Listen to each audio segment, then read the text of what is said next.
keep having these memories. I see flashes. I think I had a life here.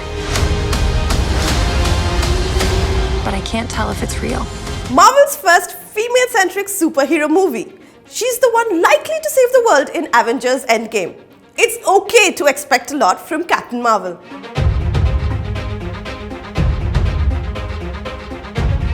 Releasing on Women's Day, Captain Marvel is the 21st film and the latest addition to the Marvel Cinematic Universe. Vers, played by Brie Larson, lives amongst a noble warrior alien race called Kree on planet Hala. She's a member of Kree's military unit, Star Force. Vers is fending off Skrulls, which is another alien shape-shifting race, and she ends up on C-53, which is basically planet Earth, in 1995. Here, she bumps into Phil Coulson and Nick Fury, the favorite agents of S.H.I.E.L.D., who, by the way, have been digitally de-aged throughout the entire film quite seamlessly. The chemistry between Vers and Fury is electric, like in a buddy cop movie kind of way. You know how to fly this thing? We'll see. That's a yes or no question. Yes. In a particularly interesting scene, you see the two attempt a break-in and you see a much more chilled out, relaxed Fury who actually helps Vers find out who she really is. Turns out our heroine was living with amnesia all this while. In real life, she's Carol Danvers, a badass US Air Force pilot who, by the way, is currently assumed dead. Too many names for our lead character already. Danvers' amnesia is hinted at in the first half of the movie through memory flashes, and you do hope that in the second half you will get to know her more. When Danvers and Fury seek out her former USAF colleague Maria Rambo, we hope that we'll find out a lot more about what Carol Danvers was like. No such luck there either. What happens after is quite a predictable story, one that we won't spoil for you. Let's just say I was cheering Carol Danvers on as she got into her full Captain Marvel avatar. Even though you see Vers finally get over her amnesia, the audience is still swirling around in it.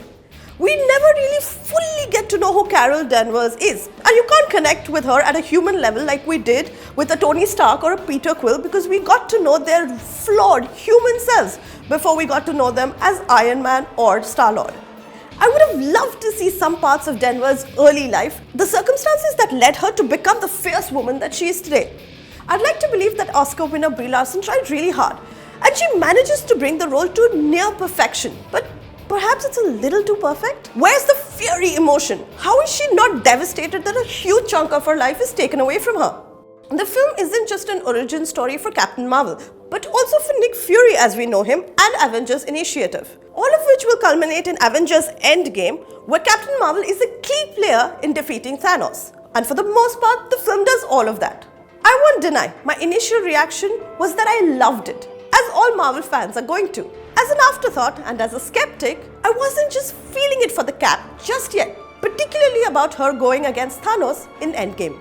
Saving the best for the last, Stan Lee's cameo. You're so attuned to it, you just know when he's going to come on. And the tribute is sweet and perfect. Overall, I love the film, the callbacks, the end credits. Yes, there's more than one, and the whole 90s nostalgia. But I guess I'm a little too greedy, and I wanted it to be as ambitious as the standalone Guardians and Black Panther were. If someone offered me a time stone do-over, I'd say, why the hell not? If you enjoyed this video, like, share, comment and subscribe to Mashable India.